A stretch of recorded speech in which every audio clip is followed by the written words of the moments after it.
They're always great fights. They're always big title fights. This one different, special because this fight taking place not at T-Mobile, Awesome Arena, but it's happening at the Sphere. Not only that, we've got two title fights, and we welcome our guy Dana White. Dana, how excited are you for this one? I don't know how broke are you after this one, but how excited are you for this one? Well, let me start with this. First of all, obviously a very unique experience on Saturday night, a one of one type deal. I call it my love letter to the Mexican people on Mexican Independence Day. Yeah. We're going to talk about their traditions, their culture, their history, and their contributions to combat sports, since the beginning of time. I'm excited about it. Saying being broke, I'm 20 million into this thing. But pre-buys, the biggest pre-buys ever in UFC history for any event we've ever done.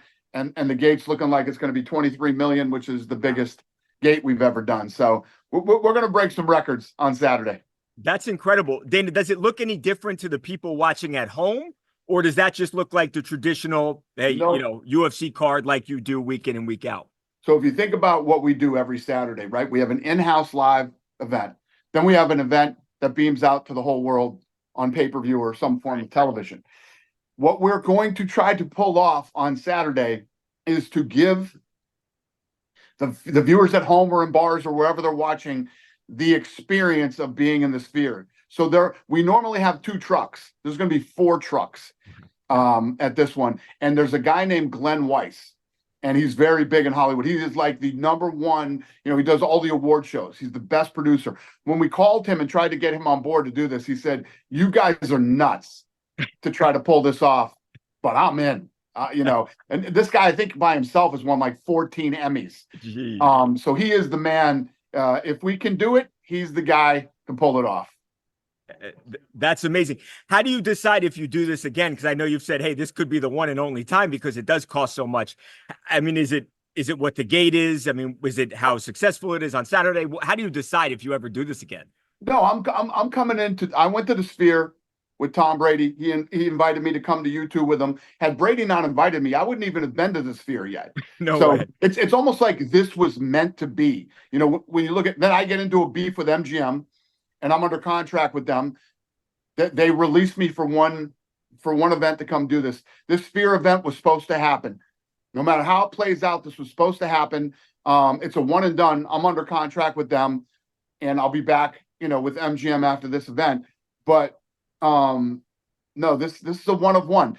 Monday morning after this weekend, we will get together with the team and we'll start figuring out what do we do next year.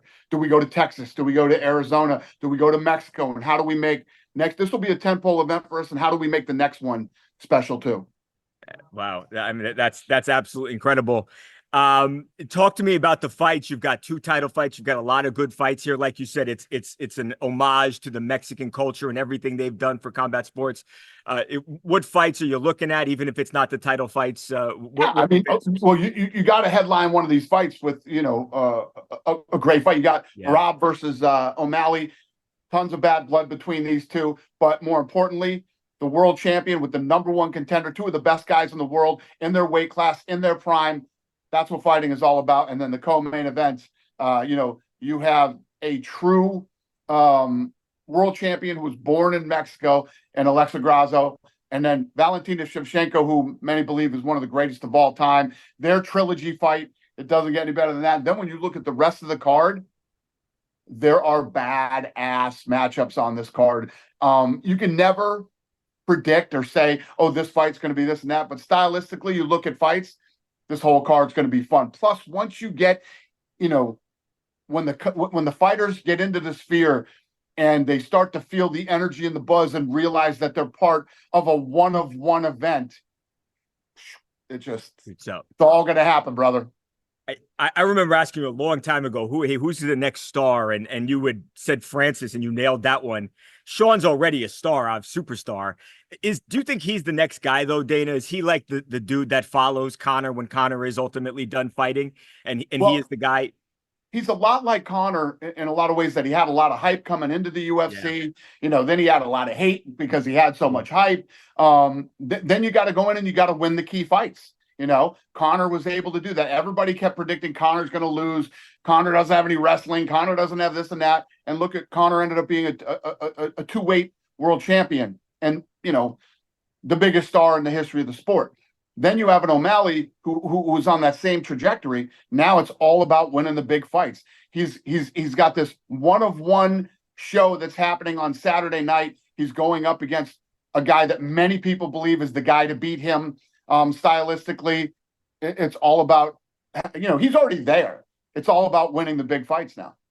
I've seen so many people say it's a bad matchup for Sean. I asked Sean that question and he said, no, it's actually a nightmare matchup for Merab. I think nightmare matchup was the word he used. So that's that. I love that shit. That's what I love. I love that mentality, on both sides. Merab's like, I am the style that absolutely destroys this kid. And then he's like, no, I'm absolutely the style that destroys. That's what it's all about.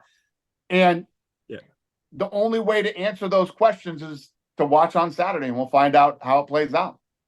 I'm going to let you go off of this one, Dana. So when we sit down, if we're not lucky enough to be in the Sphere Saturday, so we can thank Tom Brady for this event even happening. 100%. This doesn't happen without Tom Brady. Brady hits me up, invites me to U2. I say yes. I go halfway through the show. I call Craig Borsari, my head of production, and said, get down here this weekend with the team. We're doing this. And here we are. Now we're days away from the event.